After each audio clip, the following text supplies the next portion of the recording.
Video आम मात्रा पढ़ी मात्रा कौन ना स्वर वर्ण को संकेत भाया लेखागला नहीं कि चिन्ह करके लेखागला जोटा कि आम मात्रा बोली पढ़िले नहीं कि अ को छाड़देले आउ 10टी मात्रा माने अ को छाड़देले आउ जो 10टी स्वर वर्ण सेटा मात्रा भाव में पढ़ी आम एबे पढ़िबा फला साधारणतः देखिबो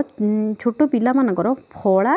आउ गोटे है युक्त वर्ण एथिरे टिके डाउट रुहे तो ये फला आउ युक्त वर्ण कौन आज आम क्लीयर हो जावा पूरा लास्ट पर्यंत भिडटी को देखिबो। तो गोटे व्यंजन वर्ण रे स्वर वर्ण हेले सेटा मात्रा नहीं कि व्यंजन वर्ण रे जदि स्वर वर्ण लगिला ताहले मात्रा व्यंजन वर्ण रे आउ गोटे व्यंजन वर्ण लगी थाए व्यंजन देख गोटे व्यंजन वर्ण रे जितेबाला आउ गोटे व्यंजन वर्ण लगी थाए केमिति ना व्यंजन वर्ण सहित व्यंजन वर्णर मूल आकृति रे न लगिकी फाड़िकिया बा खंडित आकृति लगी थाए माने दिज लगी था किंतु बेले बेले फाड़िकिया और खंडित आकार लगी था तो खंडित बा फाड़िकिया रे जोटा लगी थाए ताकू आमे कौन फला सर्टली मन रखिया फाड़िकिया रु फला फाड़िकिया रे लागिले फला आउ दुईटी व्यंजन वर्ण जदि युक्त हो गला ताहले युक्त वर्ण मन रहिला ताहले फला कौन ना फला हेउची व्यंजन वर्ण रे मिसुथिबा अन्य व्यंजन वर्णर संक्षिप्त बा खंडित सांकेतिक रूप एठी आमे फला रूप रे लागुथुबा व्यंजन वर्णर सांकेतिक रूप आउ तार व्यवहार विधि भी देखिबा। देख उदाहरण देखिले आहुरी बहुत भल भाव में बुझी परिबो। देख एठी हला पूर्ण व्यंजन वर्णटी कौन नाण तार फला चिन्हटी एई भली लेखा जिवो ये हला तळे लागिवो हला मने मने रख खाली ये जो यटी एटा हला डाहाण पाखरे लागिवो आउ सबुटिक तळे लागिवो ण फला बोली याकू कह जाए आकू कौन कह जाए ण फला बोली स आउ ण फला मिसिकी कौन हो स्न तो शब्द कौन व्यवहार करि परिबा आमे उष्ण हला तृष्णा कृष्ण अन्न कर्ण उत्तीर्ण तापर देख व्यंजन वर्णटी है न है तार फला चिन्हटी यही आकु आमे कहबा न फला आकु कौन कहबा न फला खंडित अंश यार कौन खंडित अंश तो स आउ न फला है कि स्न हो जाइए स्नान बास्ना मग्न प्रश्न चिन्ह विघ्न तापर देख म व्यंजन वर्णटी हूँ म ये है म फला सेमती ळ ता सहित म फला है कि ळ्म गुळ्म छद्म दरे म फला द्म जन्म नरे म फला श्मशान सरे म फला श्मशान तापर देख य फला तापर य फला ये लेखा जीव य फला य है व्यंजन वर्ण है ये है तार फला चिन्ह य फला आकु कह य फला देख विकल्प रे ज फला भी कह जाए क आउ य फला कौन है क्य वाक्य काव्य गद्य रम्य मरे य फला दरे य फला बरे एठी य फला एठी करे य फला दिया जाइछि तापर व्यंजन वर्णटी देख र तार खंडित अंश यही भाव में व्यवहार करा जिवो आकु र फला बोली कह जाए आकु कौन कह जाए र फला बोली कह जाए क आउ र फला है कि कौन क्र जमती कि क्रम चक्र भ्रम भरे र फला भ्रम नम्र मरे र फला नम्र तापरे ळ ये है ळ फला तो क आउ ळ है कि क्ल है ळ फला लगिला शुक्ल करे ळ फला क्लांत करे ळ फला अम्ल मरे ळ फला म्लान मरे ळ फला दिया जाइछि तापरे व्यंजन वर्णटी है ल यही तार फला चिन्हटी दिया जिवो ह आउ ल नहीं कि ह आउ ल फला दिया जाए कि ल गेल्हा ह आग उच्चारण हो गेल्हा मल्हार मल्ल देख एठी ह रे ल फला दिया जाइछि एठी ह रे ल फला दिया जाइछि एठी ल रे ल फला दिया जाइछि तापरे व यही भली तले दिया जिवो व फला तो क तादरे व फला दिया जाए कि क्व लेखा गला पक्व सरे व फला स्व दंत्य सरे व फला तो तालव्य सरे व फला दिया जाए कि लेखा जाइछि विश्व तरे व फला दिया जाए कि लेखा जाइछि सत्व तो एठी आमे गोटे डिफरेंस जानले जेतक सबू एठी जेतिकी सबू फला पड़ले सबुडा सबू व्यंजन वर्णर तले व्यवहार होउची किंतु य फलाटी डाहाण पाखरे व्यवहार होइतला देख सेई कथा एठी लेखा जाइछि य फलाटा होउची टिके भिन्न भिन्न भाव में लिखाई। तो ओडिया भाषा आउ केतेक व्यंजन वर्ण सांकेतिक और संक्षिप्त चिन्ह रूप में अन्य व्यंजन सहित युक्त होता है। देख एठी क ये है सांकेतिक चिन्ह, तो कौन हो जाइए स क स्क स्कंध। सेमती ज यहीटा तार सांकेतिक चिन्ह है। ज ज ज कौन हो अब्ज, बरे ज लगे अब्ज। ड ये सांकेतिक चिन्ह दि जाइए ण आउ दंड मुंड। तापर है ढ ढ ये एक भली दिज्व ण आउ ढंढ सुंढ। सेमती त देख जदि आरंभ रे त थिबो माने त आउ क हेले थक आउ क आउ त हेले क्त थक थक माने त आग आसीबो क्त क आग आसीबो हैला। एटा हला क आग आसीबो, एटा हला त आग आसीबो। त आग आसिले एई भली चिन्ह दिया जिवो आउ त पछरे आसिले एई भली चिन्ह दिया जिवो। देख उदाहरण को देखिले सब बेले मु कहिछि भलरे बुझिबा। क आउ त क्त तो उक देख एठी सॉरी त आउ क हला थक थक तो उत्कल। एठी क आउ त हला क्त तो रक्त भक्त शक्त एई भली हबो। तापर देख थ थ चिन्ह थिले एई भली गाइलांज भली आकु गाइलांज आमे कहू साधारणतः ओडिया रे स्थान स आउ थ स्थ स्थान एई भली लिखिबा स्थापना। तापर र देख र हला जदि आरंभ रे थाए हला रक र आउ क रक क आउ र हेले क्र हो जिवो तळे या पूर्व पढ़ी आम फलारे। तो रेफ रेफ जोग करा जाए आकु रेफ बोली कह जाए रेफ जोग करा जाए। र जदि आग आग थाए र आउ कर्क तो तर्क कोणार्क अर्क। एटी इम्पोर्टाट कथा पिला माने मन रखिबो। तो वर्गीय व्यंजन वर्ण बर फला नाही कहार फला नाही बर फला नाही। अवर्गीय व वर्णटीर संक्षिप्त रूप यही लिखा जाए। तो प्रथम वर्णर निम्न रे एटा लागे।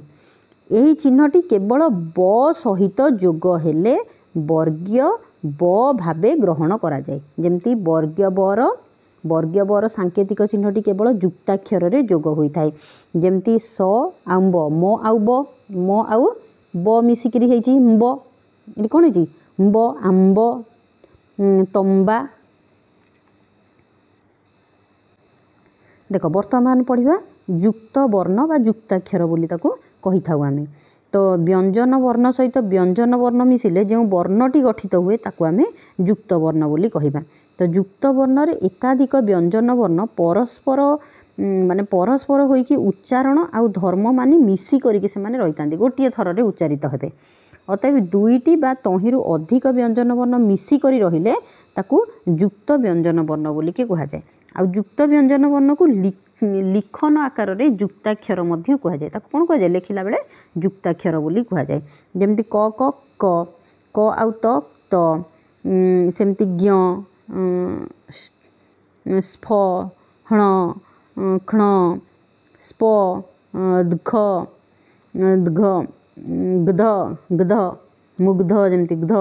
तो अनेक युक्त वर्ण युक्ताक्षर पद्धति रे ओडिया भाषा रे व्यवहृत होता है। तो आम ओडिया रे व्यवहृत होता युक्त वर्ण गुड़िक मध्य केतेक देखा तार व्यवहार भी देखीदवा।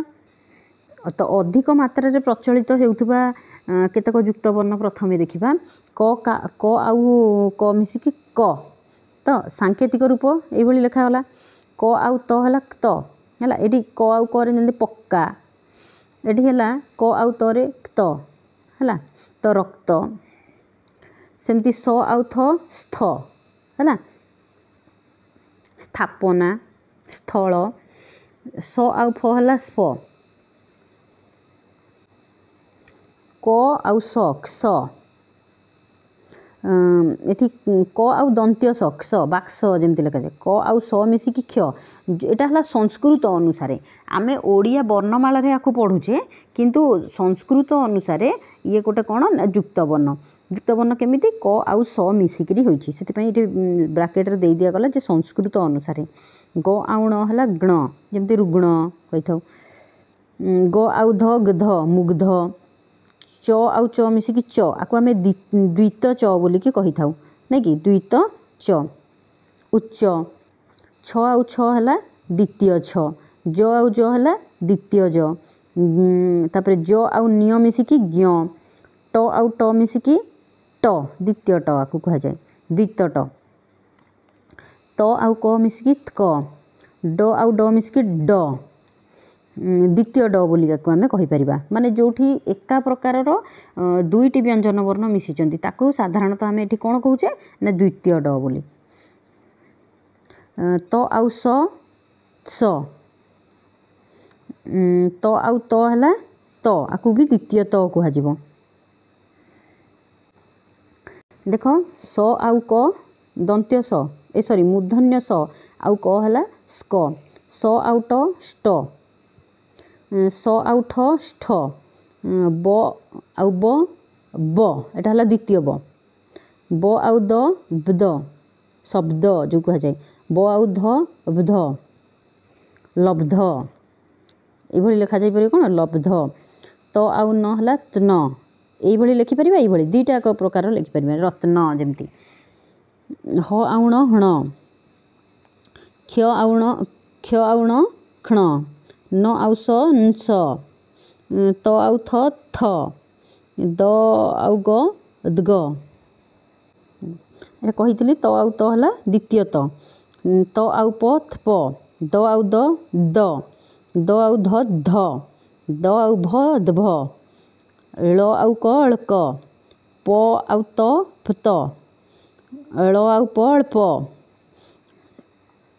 म आउ म द्वितीय म आपको कह तालव्य स आउ च तालव्य स आउ चु एटा छ प्लस छ हम स आउ प स्प स आउ त स्त स आउ प है स्प स आउ त है स्त तापर पे मैंने मन रख तीनोटी व्यंजन वर्ण को लेकिन युक्ताक्षर लिखार पद्धति अच्छी गोटे आम पढ़िले अधिक प्रचलित होउथबा युक्त वर्ण तापर वर्तमान पढ़िबा तीनटा वर्ण को लेकिन तैयारी होईछि युक्ताक्षर कौन युक्ताक्षर कहीं कहगला ना गोटे थर ये उच्चारित हम लिखाब न त आउ र न्त्र देख न त होगला न्त ताधर र लगे न्त्र होगला ये लिखा मन रख स त स्त आउ र लगिगला स्त्र ये लिखा स्त्र तो मन रख ए सांकेतिक रूप गुड़िक फला नुहे केवल व्यंजन वर्णर खंडित संकेत चिन्ह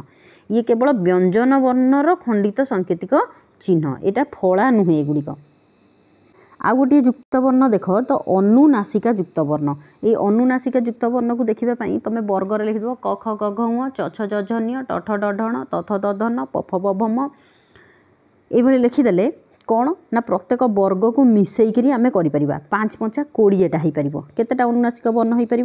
युक्त वर्ण हो पार अनुनासिक युक्त वर्ण 20टी आम कर देख ये वर्ग गुड़िक सब ये है उटा है क वर्गर शेष शेष वर्ण ताहले क आउ क मुझे करदे क आउ है नहीं आउ क है सॉरी ये जदि आम देखा आउ क ख ख ग ङ घ घ न्य च न्य छ न्य ज न्य झ ण आउ ट ण आउ ठ ण आउ ड ण आउ ढ न आउ त न आउ थ कांथ जमती न आउ द नंद न आउ ध अंध म आउ प पाम्पड़ फंपा ये लिखा म आउ फ बाम्फ म आउ ब आंब म आउ भ आंभर मन रख पिला माने तो ये जो अनुनासिक देखुन कहला बेले नाकरु आमर कहला भली शुभुची ना नहीं तो अनुनासिक युक्ताक्षर गुड़ी को अनुसार जोग करके भी आम विकल्प लिखिपर देख टंका ये माने युक्त वर्ण अनुनासिक युक्त वर्ण भी लिखिपर आउ अनुसार देकी भी टंका आम लिखिपर उच्चारण दुईटा जाकर सामान हम लेखा आपड़ जमी भी लिखिपारे भूल हम ना अंग अंग मंच मंच संभव संभव अनुसार दि जाए लिखा जाए संबंध संबंध तो यहीपरि आम हलंत मध्यम भी युक्ताक्षर को लिखिपर केमिति देख उत्कर्ष उत्कर्ष मुग्ध मुग्ध बक्सी बक्सी, तंत्र तंत्र, उत्साह उत्साह। तापर है चंद्रबिंदु। चंद्रबिंदु जोग करके नासिक युक्त वर्ण को सरल कर लिखा जाई परिबो। पेंकाली पेंकाली पेंकाली, कैंची कैंची, पांचण पांचण,